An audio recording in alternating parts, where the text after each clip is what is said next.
Hey all, இது Monday morning. இன்றைக்கி காலையில் ஒரு 10:30 மணிக்கு தான் எழுந்திருந்தேன். நேற்று என்ன தான் சண்டே லீவு அப்படின்னாலும் நைட் ஷிஃப்ட் பார்க்குற எனக்கு டெய்லி என்ன நேரம் தூங்குறோமோ அந்த நேரம் தான் தூக்கம் வரும், என்ன நேரம் எழுந்துக்கிறோமோ அந்த நேரத்தில் தான் மொழி போகிறோம். ஸோ இன்றைக்கும் அப்படி தான் 10:30 மணிக்கு எப்பவும் போல் எழுந்தாச்சு. எழுந்து ஃப்ரெஷ் ஆகிட்டு இந்த துணி வேலையெல்லாம் ஸ்டார்ட் பண்ணியிருந்தேன். நான் துணி துவைக்கிற நேரமாக பார்த்து இன்றைக்கி சுத்தமாக வெயிலே இல்லை. கிளைமேட் அவ்வளோ சில்லுன்னு இருந்துச்சு.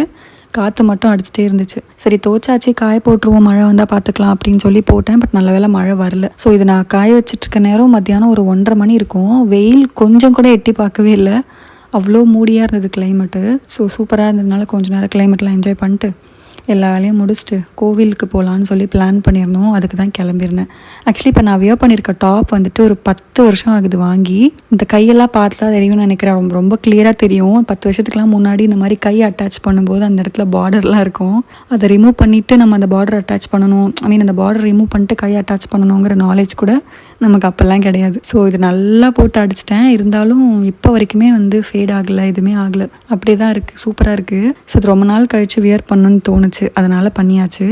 இந்த கை கிட்டலாம் ஒரு மாதிரி இருந்தது, இப்போ ஏதோ அன்கம்ஃபர்டபுளாக இருந்துச்சு. பட் எப்படியும் ஷால் போட்டு வியர் அது கவர் பண்ணிடுவோம் அப்படிங்கிறதுனால ஓகேவாக தான் இருந்துச்சு. நீங்களும் இந்த மாதிரி 10+ இயர்ஸ்க்கு முன்னாடி வாங்கின ட்ரெஸ்லாம் வச்சுருக்கீங்களா, வச்சுருந்தும் வியர் பண்ணுவீங்களா அப்படின்னு மறக்காமல் கமெண்ட்ஸில் சொல்லுங்கள். என்கிட்ட நிறைய ட்ரெஸ்ஸஸ் இல்லை, பட் ஒரு சில செலக்டட் ட்ரெஸ்லாம் இந்த மாதிரி ரொம்ப வருஷத்துக்கு முன்னாடி வாங்கினதுலாம் இருக்குது. அதில் இது ரொம்ப நாள் கழித்து போடணும் அப்படின்னு தோணுதுனால இன்றைக்கி போட்டேன்.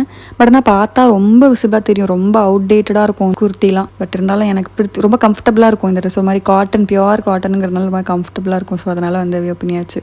இந்த பூவை வைக்கிறதுக்குள்ளே நான் ஒரு படாத பாடுபட்டுட்டேன். மேடம்க்கு வச்சுடுறதுக்குள்ளே 2 வாட்டி தலையை கலைச்சி வாரியாச்சு. ஒரு வழியாக சமாதானப்படுத்தி விட்டுட்டு கிளம்பிட்டோம் நாங்களும். இது கார்த்திகை மாதம் அப்படிங்கிறதுனால கோவிலெல்லாம் பயங்கர விசேஷம் தான் போல இருக்குது அடிக்கடி. என் அம்மாவும் வேறு டெய்லி கோவில் போகலான்னு சொல்லிட்டு இருக்காங்க. ஸோ அவங்க கூட சேர்ந்து நாங்களுமே கோயிலாக சுற்றிட்டு இருக்கோம். இது பார்க்குறதுக்கு மண்டே மாதிரியே தெரியல, நல்ல கூட்டம் இருந்துச்சு கோவிலில். என்ன விசேஷம்னு தெரியல இன்றைக்கி, பட் நல்ல கூட்டமாக தான் இருந்தது. ஸோ பெரிய கோவில். ஸோ நல்லா சுற்றி பார்த்துட்டு அதுக்கப்புறம் பிரசாதம்லாம் வேறு கொடுத்துருந்தாங்க. அதெல்லாம் வேறு நல்லா சாப்பிட்டுட்டோம் 3 பேரும். ஸோ சாப்பிட்டு முடிச்சுட்டு கொஞ்சம் நேரம் கோவிலே டைம் ஸ்பெண்ட் பண்ணிகிட்டு இருந்தோம். இன்றைக்கி நான் வேறு ஒரு விஷயமா வெளில போகலான்னு நினச்சிருந்தேன். பட் அது மிஸ் ஆயிடுச்சு. ஸோ அதனால் கோவிலுக்கு வந்தாச்சு. இன்றைக்கி நான் நேர் வகடு எடுத்து ஹேர் ஸ்டைல் பண்ணியிருக்கேன்.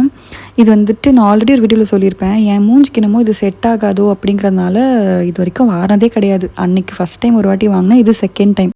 இந்த மாதிரி வீடியோலலாம் பார்க்கும்போது நல்லா தான் இருக்குது அப்படிங்கிற மாதிரி தான் தோணுது. ஸோ அதுக்கப்புறம் கண்டினியூ பண்ணுவேன்னு நினைக்கிறேன். இன்னொரு வீடியோவில் மீட் பண்ணலாம் மக்களே. Stay tune. Tata, by.